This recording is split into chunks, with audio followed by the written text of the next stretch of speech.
we're talking a little mock off season. That's right, this is my 1.0. Here's what I would do if I was the Jets GM. Jets! Welcome to Jets Talk. My name's Ryan. I'll be your pilot. If you're new here, hit that subscribe button. If you've been here before, welcome back. I love having you here. Boys and girls, I love this time of year, mainly because it's usually the only time of year that I get really excited about the New York Jets football. But this is exciting because we are like on the cusp of almost sort of in-ish of the playoffs, kind of.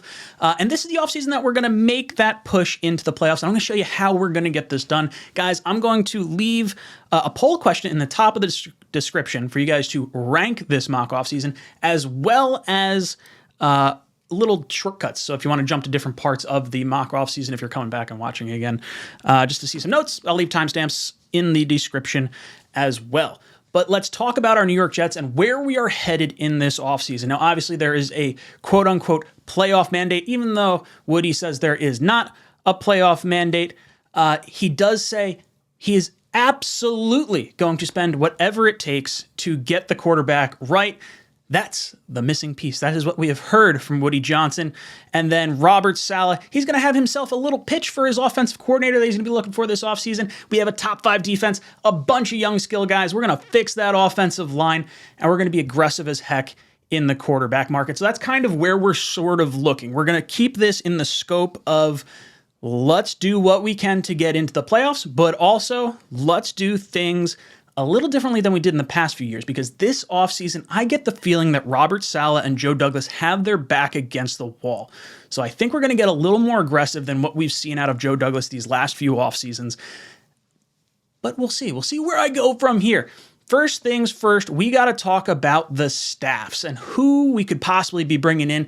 Now, we did talk about a senior offensive advisor. It seems like Robert Saleh is still in play for that. We've also heard that the Jets want to focus their offensive coordinator a little bit on the offensive line, because that has been a serious issue for our team. And as good as Joe Douglas could be at potentially scouting players or bringing in offensive line talent, it has not worked on the actual field. We've had far too many injuries, and consistency is another big term that Joe Douglas used for his press conference. It was consistency, staying on the field, injuries. So being available on the field, very, very important for where we head in this offseason. We're not looking at any injury-prone guys, or at least I hope I didn't put any on here. I think I've been pretty good at this. All right, so let's talk about our offensive staff first. The first guy I would bring in, this is the one that everyone's been buzzing about, because we got to get the quarterback right. Senior offensive assistant Greg Olsen. Not the tight end Greg Olsen. I know I got that screwed up when I saw it first. I was like, wait a second, what's going on? No. Senior offensive assistant Greg Olsen. He is the senior offensive assistant for the LA Rams. So it's possible he may not want to jump ship with McVay going back there right now. But if you could lure him to New York as the senior guy, maybe you can attract someone like a Derek Carr. His claims for fame: he was the OC for the Lions, the Rams, the Bucks, the Jaguars, and the Raiders twice. He developed Derek Carr, or was credited with developing Derek Carr, and has been 3 of the last 4 years was the OC for the Raiders again. He came back, twice. When he was with the Rams, he had a 4,000-yard passer in Mark Bulger, a 1,500-yard rusher in Steven Jackson, and 2 1,000-yard receivers in Torrey Holt and Isaac Bruce. That sounds pretty nice. Let's get us some 1,000-yard receivers in Elijah Moore and Garrett Wilson. And then we got Brees going for 1,500 yards, and then who knows, a quarterback eclipsing the 4,000 mark for the first time in my lifetime. That would be asking for a lot, but I'd love it. While he was the OC for Derek Carr's average was 4,200 yards, 23 touchdowns, 10 interceptions, 68% completion percentage, and a 97% passer rating. 97.3 passer rating, not out of 100, not a percent. But good passer ratings. These are great stats. This is like, and it's not like world beating, like 23 touchdowns is nothing to write home about. But if you had this stat line from the New York Jets, when you haven't had 10 passing touchdowns from your starting quarterback through 3 years, this is just fine. This is totally okay with me. I'm totally good with this. I like him a lot. I think this is going to be a lot of fun to watch, and I think he could provide that mentor that we didn't have in the locker room since the passing of Greg Knapp. Now, as far as the offensive coordinator side of the ball goes, there's going to be a lot of people that wanted Greg Olsen for that role. I think there's going to be a few other directions. I know the list we saw come out from the New York Jets wasn't super thrilling, but I have a guy that I particularly like. I think he was on that list, and I know a lot of guys are not going to like it, but I think Darrell Bevell is coming here to New York. He is currently the Dolphins quarterback coach and passing game coordinator, so he did help turn around Tua Tagovailoa this past offseason. He did have a really, really rough year the few prior and just like exploded on the scene this year. So nice considering he's only been in Miami for 1 year. He was the Vikings offensive coordinator with Adrian Peterson. He was the Seahawks offensive coordinator with Marshawn Lynch. He was with Seattle with Robert Saleh. They overlapped. He was the guy that called the pass play on the 1 yard line or whatever it was, instead of running with Marshawn Lynch in the Super Bowl and Butler intercepts the ball and they lose the Super Bowl. That's this guy. That's what I'm telling you I want. Well, that play call, there's been a lot of speculation that there was starting to form a rift in the locker room between Wilson and a lot of the rest of the players. A lot of the players felt that Russell Wilson was kind of unfairly treated, and he wanted, or at least the coaching staff from the conspiracy theories, wanted Russell Wilson to win that Super Bowl, not Marshawn Lynch. And that's in part why that play call was made the way it was, or at least that's the theory behind it. And he's also worked with some other gunslingers. So he's worked with Brett Favre, Tavares Jackson, Matthew Stafford, Russell Wilson, and Trevor Lawrence. Now, Trevor Lawrence did not have a good year 2021, but once Urban Meyer was fired, he started to open up a little bit more under Bevell, who was the interim head coach at the time. He was also the interim head coach for the Lions. So if there's a situation where things go sideways, we at least have a guy that has some head coaching experience in some capacity. He's never been like the official head coach anywhere he's gone, which probably tells you something too. But this guy is known for wrapping his offensive scheme around the talent that's already on the team. So I think this is important. Not to mention, we have a lot of players that do fit into the Shanahan mold. So for Bevell to at least have an understanding of potentially the strengths and weaknesses of these types of players to fit into a new scheme, I really like this. Not to mention, between Bevell and Olsen, you have a ton of offensive coordinator firepower in that offensive side of the team, not to mention just an insane amount of quarterback knowledge. Now, hopefully this isn't like too many chefs in the kitchen. We still have Rob Calabrese. I don't know exactly how that's going to go. I would envision our offensive coordinator having some say over that coaching staff anyway, but I don't know. I think this is really good. I'm good with rolling with this staff going into the offseason here. So now we got to talk a little bit about salary cap and where we're sitting as far as how much money we're going to be able to spend. This offseason for me has a lot to do with re-signing our own guys and trying to bring back more of the core that got us to where we were this year. Got a lot of young talent, got a lot of things going on. Spot Track currently has us at $8 million in salary cap space. Over the cap has us at 3.3. I'm going to use the 3.3 number, so we may have a little bit of a buffer there. I don't know if they've fully updated all these numbers all the way across the board, but right now we're playing with $3 million. And then up here, where did I put it? Up here. I put the next 2 years, because basically what I want to sort of explain is just because you don't have a crazy ton of salary cap space in this year doesn't mean you can't spend a little bit of the future salary cap, because things are going to increase and you're going to cut guys. So you'll see these numbers change as I add guys throughout this whole process here. So that's our salary cap space. First thing we're going to have to look at is our cuts. Where are we going to go? How much salary cap space can we retain right here? Now, the first one I'm going to make a move for is Jordan Whitehead. I actually really like this signing, and he's kind of been underwhelming for me. This wasn't a cut that I particularly wanted to make, because I did want to see year 2 from him, but I didn't feel like cutting like 5 other guys to get to the cap number that he has. $7.25 million is a lot for what we got out of Whitehead this year. He's going to be a $10 million cap hit, so you'd have like a $3 million dead cap hit here. But I move on from him. Corey Davis. I've liked Corey Davis. His injuries have been too much of an issue where we don't have consistent play all the time. I like him. I just don't think I'm going to retain him based on the system, or at least I shouldn't say the system, but based on the offense we have. I think we have a lot of weapons, and Corey Davis is a luxury at this point in time, and hopefully we get to see a little bit more out of Mims maybe next year. Braxton Berrios, the guy I was so high on just last year, was really pumped on to get back.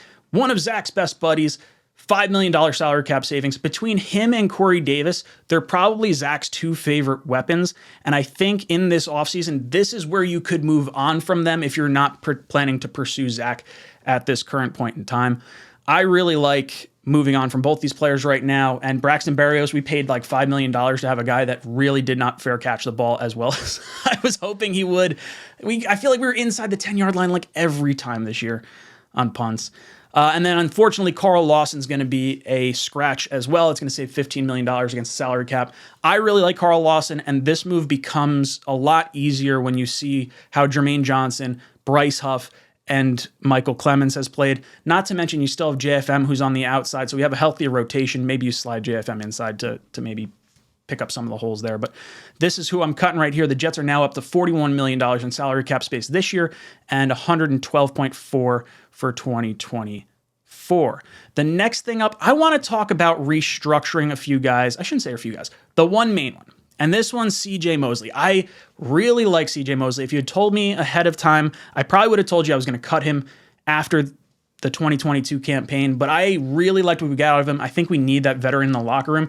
I would approach CJ Mosley like this. I would say, hey, CJ, we would like you to retire a Jet. We want to try and figure out a way to bring your cap number down from $21.5 million to a little bit more manageable, so that way we can retain some guys of our own, primarily Quan Alexander, Quincy Williams, that linebacker crew, try to keep them together another year, let them grow another season.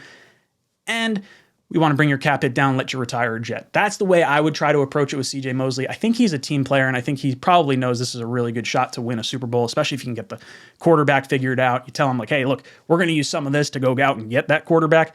Probably helps that situation as well. We're going to restructure him. He's going to save us $11.8 million.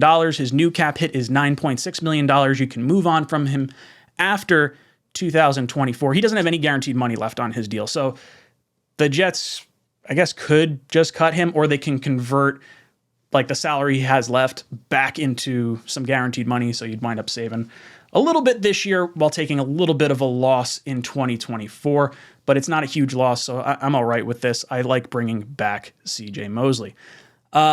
Next up, I want to bring back Bryce Huff. Bryce Huff is a restricted free agent. He has been absolutely stellar as far as a situational pass rusher. I think you can argue that he may be the best situational pass rusher in the NFL based on some of the metrics that we've seen. I'm going to slap him with the first round tender. That is a one year, $6 million deal. If the Jets were to have someone attempt to sign him away from us, the Jets would then get their first round pick after having the right of first refusal. So the Jets would be able to sign him to a contract, match that offer, or let him walk and get the first round pick back. Now, the Jets could have done an original round tender, or they could have done a second round tender for less money, but Bryce Huff being as good as he is, this is a steal. I would love to extend him a little bit more, but I think what Joe Douglas is going to do is he's going to let him play out this season and give him maybe a little bit more opportunity to show if he could be a full-time guy as opposed to just a situational pass rusher, because I think he stands to make a hefty chunk of money here.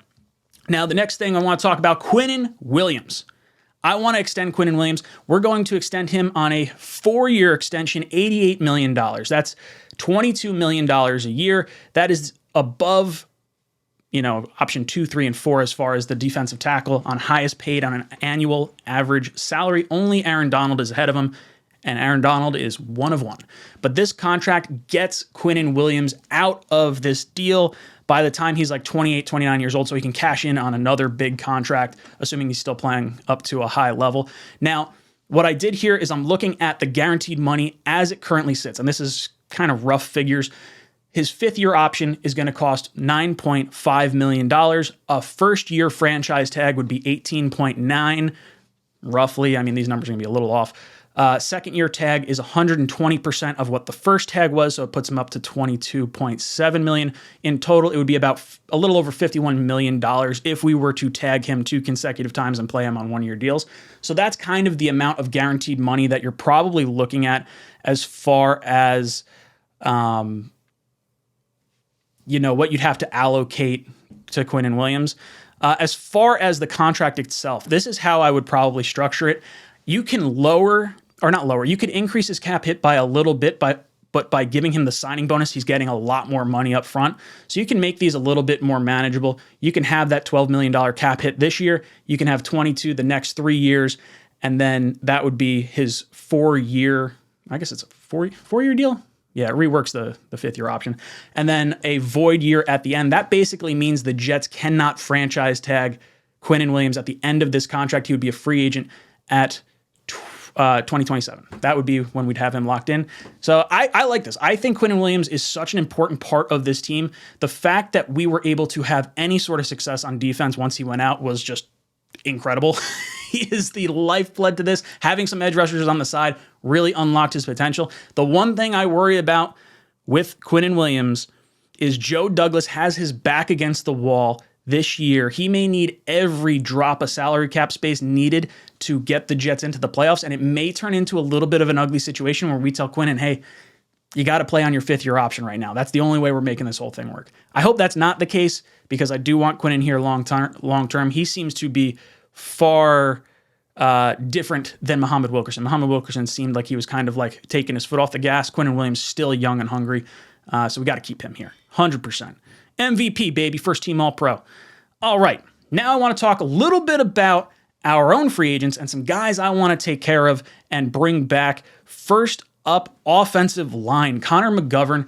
Now, I went over to Spot Track. I looked up his market value. They have him listed as a $12.5 million salary cap hit, so that is an increase from where we had him prior. But because we did not draft a center in last year's draft, we are left with no center right now. He's probably the best one on the free agent market, so I would like to retain him in New York prior to letting him test free agency because I think it's going to be a little bit more.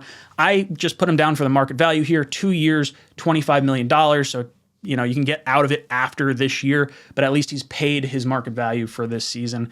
I like bringing him back. I don't think it's wise to, when you already have a shaky offensive line, the one guy that's been like pretty rock solid as far as like being available in McGovern, it'd be silly to kind of let him walk for an unknown. Next up, I want to bring back Quincy Williams. I think a 2-year, $8 million deal, $4 million a year is right what the doctor ordered with him. I thought we saw a lot of growth from last year to this year, and I'd like to continue that growth here as well. Quan Alexander is the other one I want to bring back. Like I mentioned, when you restructure CJ Mosley, get these 3 linebackers in here. 1 year, $4 million, basically the same contract, but 1 less year than Quincy Williams. If you want to, split some hairs and you want to say, hey, we really like Sherwood, we're going to move on from, maybe it's Quan and you want to re-sign Quincy, that's fine too. I'm not going to split hairs too much with the linebackers here. I think you got to add some in the draft anyway, but at least you have competent quality starters that you can roll into next season. They already know the offense or already know the defense. And then as far as kicker goes, we finally got our kicker, Greg Zuerlein. He's getting up there in years, but he'll take a 1-year, $2 million option to stay in New York. He's been clutch. And you know what? When we get into those cold weather games and those long distance situations where you got to kick from like 50 plus yards, he has the leg to do it, especially in MetLife where the wind's always swirling. I like Legatron. I have always said kickers are so undervalued, and I don't get it because you rely so heavily on that foot. So for me, don't even question it. We need to win close games next year. Bring your kicker back. Don't screw around. All right, now we get to our free agents. If you're looking up here, we're starting to run low on the cash flow here. It's $24.3 million. Ryan, how are you going to get anyone? Now, this is a little weird because obviously the big news that everyone's going to be talking about is the quarterback. I do have us signing Derek Carr. Derek Carr is going to get released most likely unless you wind up trading for him, but I think Derek Carr is probably going to decline any trade since he has the full no trade clause and he'll just be allowed to hit free agency. So this will probably happen in February, not in free agency when the rest of this stuff happens, but I didn't feel like making an extra slide for that. So Derek Carr comes to New York. We get him on a 3-year, $100 million deal that's fully guaranteed, and that is basically like the Kirk Cousins deal. What happens here is you basically give him a $50 million signing bonus. That's $10 million a year allocated over the course of this year. You can keep him to an $11 million cap hit for this year, make it $30 million in 2024, $39 million in 2025, and then you would have a $20 million dead cap hit in 2026 that you could designate a June 1st cut at that point, and then it would wind up spreading it over 2 years. So it's $10 million a season instead of 20 in one shot. But ideally, since Carr is still pretty young, when you get to that 2025 season, assuming he's still playing at a relatively good level, you can extend him and lower that cap hit and keep him on the team a little bit longer. But the void years basically prevent the Jets from using the franchise tag on him. We've seen similar styles of contract with other big-time players around the league, namely Tom Brady. Likes to have those void years added on as well. Aaron Rodgers has a bunch of them added on. Anytime you get one of those like really, really big monster deals, it's always going to be a little tough. And then the other guy I want to get, we got to fix right tackle. I'm not going in there with some scrub offensive line. Mike McGlinchey from the San Francisco 49ers is someone I'd like to target. There's a few tackles that are going to be hitting the market. There's a lot of really good ones. And I'm hoping McGlinchey is a little bit lower on the list in terms of what he's looking to get paid. Now, as far as Spot Track, they have his market value at a little over $10 million a year. It's $11 million a year. So I said 4 years, $44 million. I did the same thing with this contract that I did with Derek Carr, where I dropped his salary cap hit a bit more this year and increase it a little bit over the next few years, give him the signing bonus, let it stretch out over the course of the length of the contract, and then he can't get franchise tagged in 2027 when the Jets would have to move on from him. But basically, you can move on. These are like 3-year deals, basically, the McGlinchey one, instead of Carr that's fully guaranteed. But I like this. So right now, before we even get into the draft, you were talking about having Derek Carr and friggin' your line almost shored up. You have your right tackle figured out. Your right guard is going to be AVT for next year. You're going to have McGovern at center, and then you got to bring back Laken Tomlinson. His cap hit is so prohibitive for this year. He was terrible, but you just got to hope that a new offensive system just gets some upside, because you're kind of stuck with him for this year. And then at left tackle, you're hoping Brown comes back. You got Mekhi Becton. I'm not relying on Mekhi Becton, but it's somewhere we should definitely something to take into consideration. He thinks he's LT1. Who knows? That would be absolutely wonderful. Now we head into the NFL draft. The Jets have the 13th overall selection, and for me, this is a no-brainer. I'm going with the offensive tackle. Now, there's 3 that are going to be in the discussion. Now, Broderick Jones is the third of these 3 tackles that would be considered at the top of the draft. Skoronski from Northwestern and Paris Johnson from Ohio State are the 2 that are probably going to be ranked ahead of him. And I'm totally good with going with either one of those 2 guys ahead of Broderick Jones. But looking at the way the board's breaking in front of us and who's sitting there, I'm a little concerned that the Texans may try to find an heir apparent to Laramie Tunsil in some capacity, or, need to protect their young signal caller that they're going to take at number 2 overall. They're sitting just in front of the Jets.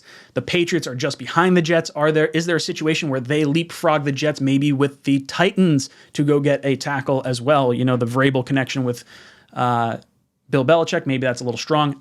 I'm hoping that doesn't happen. Tackle here for the New York Jets. Don't even screw around with it. He has played a little bit of right tackle, so a little bit of positional flexibility, although not nearly as much as left tackle. I'm talking like 50 snaps compared to like hundreds at the other left side. He was 2022 All-SEC first team, gave up 2 sacks and 3 hits in his entire college career. The scheme that they say he plays a tendency is pro spread. So get him in space, I guess. And then, like I said, the alternatives, the 2 other left tackles at the top of the draft. Don't screw around. Get your left tackle. Lock it down. This guy's been healthy, and I think there's a lot of upside. He's actually being compared similarly to DeBrickashaw Ferguson, which just has me all sorts of giddy. I love me some DeBrickashaw. In the second round, I'm looking safety. Now, I have Jordan Battle here. You could go any number of directions here in the second round. Safety is the position I'd like to look for. So whether you like Battle or not, you can go in a different direction. Antonio Johnson's a popular name as well. I don't know if he's going to be available by the time the 43 pick comes around, but right now, I have us taking Jordan Battle out of Alabama. He's a strong safety because obviously I have us cutting Jordan Whitehead in free agency. He's 6'1", 206 pounds. He was In 2021, he excelled in man coverage, only allowing 111 yards. He's physical at all three levels of the defense, and he is a high-effort leader. That was on his scouting report. So that is always good to see.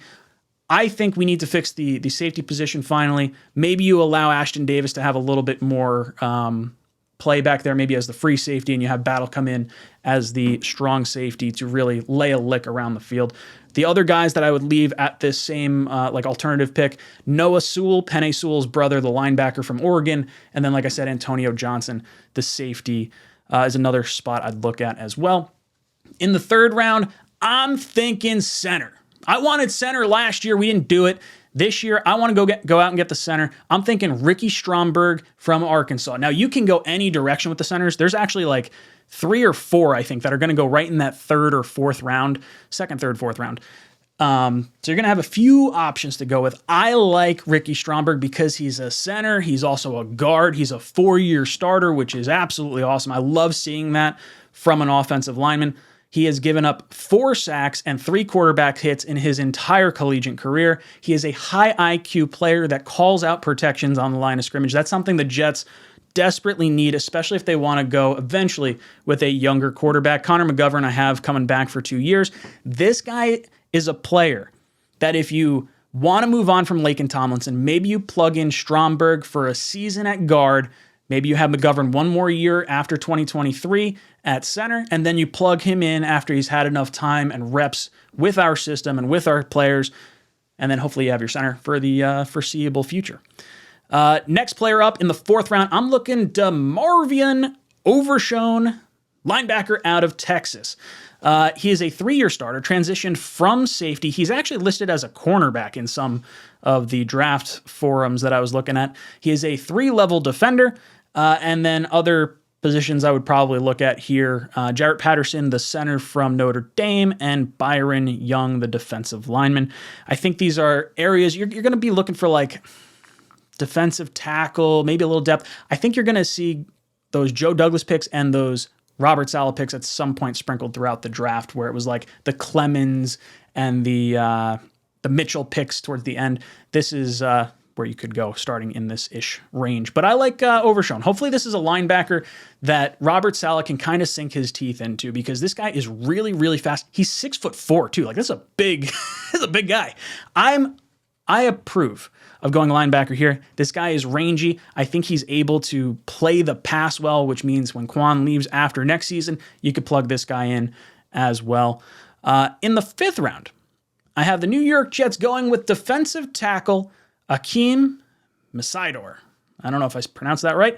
He's 6'3", 280 pounds, defensive tackle from Miami. He spent 2 years with West Virginia before transferring this past year to Miami. In 11 games this year, had 26 stops, 28 pressures, and 8 sacks. That's impressive from the defensive tackle position. His spin move is already NFL caliber. That's what the scouting reports say. Other guys I'd be looking at, I'm looking D-line here, really am. I think Rankins isn't going to be retained, so I'm pretty sure you're going to be looking for someone that can create some pressure next to Quinnen Williams. Give your guy a little break from time to time. You gotta keep him fresh still. And then in the 6th round, I'm going Josh Proctor, free safety out of Ohio State. He's 6'2", 205 pounds. He plays special teams. He is an effective blitzer. He can hit you like a mother trucker, like a goddamn freight train. Watch the highlights of him. There is a play where Alabama is returning a kick and he lays the wood. Like, I'm pretty sure this dude's picking teeth up off the ground every time he hits someone. He's got 32-inch arms and nearly an 80-inch wingspan. That is huge. That is a big, big ball-hawking safety. The other guys I'd be looking at here, I'd be looking at Tyler Harrell, the wide receiver from Alabama that transferred to Alabama, and then Cameron Brown, the cornerback. I'm looking for like a kick returner. You're not bringing back Braxton Berrios. Get someone who's speedy. Maybe use Ashton Davis as your kick returner for next year. I don't know. I think there's a few different options. I like the high upside guys here. I'm looking for special teamers. I think Justin Hardy may not be here beyond this year. He may not even be here going into 2023. His cap hit is like $2 million, so you could, in theory, move on from him if you really needed the salary cap space. But I like Hardy. I would prefer to keep him and then groom this guy as well. Again, you also don't have Jeff Smith coming back in this sort of situation, so you have you're missing a gunner on your special team. So hopefully Proctor can kind of be that. I would like to see it. And then we get back to our recap. At the end of the day, what does this team look like? We've got a consistent quarterback with health and stats. Derek Carr basically averages our career passing or our single season passing records for the New York Jets like every year. Like every single year. 7 or 8 of his seasons would rank in the top 8 or 9 seasons for the New York Jets at quarterback. He has been healthy for 142 of 144 games, so the Jets are getting consistency out of Derek Carr.